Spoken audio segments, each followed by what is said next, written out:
Qua è un borgo medievale dove chi arriva si rifugia veramente in un ambiente del passato. Petrarca ha scelto di vivere gli ultimi anni della sua vita non a caso, proprio perché in qui ha trovato la pace e la serenità, oltre alla bellezza del nostro territorio dei Colli Ugani. Una bellezza che seppe incantare Francesco Petrarca e che ancora oggi ammalia e seduce coloro che visitano questi luoghi incantevoli. Arqua Petrarca concorre per diventare il borgo più bello d'Italia, il borgo dei borghi, quello più affascinante, il più suggestivo. Il piccolo comune dei Colli Padovani dovrà vedersela con gli altri 19 candidati da ognuna delle altre regioni italiane.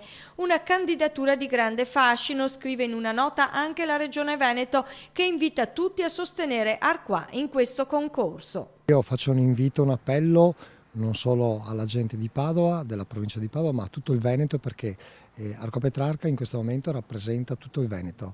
Non a caso l'assessore Caner ieri ha comunicato l'appoggio incondizionato al nostro borgo, proprio perché la gente voti il nostro borgo. Per votare è semplicissimo, basta entrare nel sito del Kilimangiaro, registrarsi e votare Arqua Petrarca. È importante il vostro voto, potete votare fino al 2 aprile, un voto al giorno. Arqua, un piccolo gioiello del nostro territorio che di certo merita il sostegno di tutti i veneti.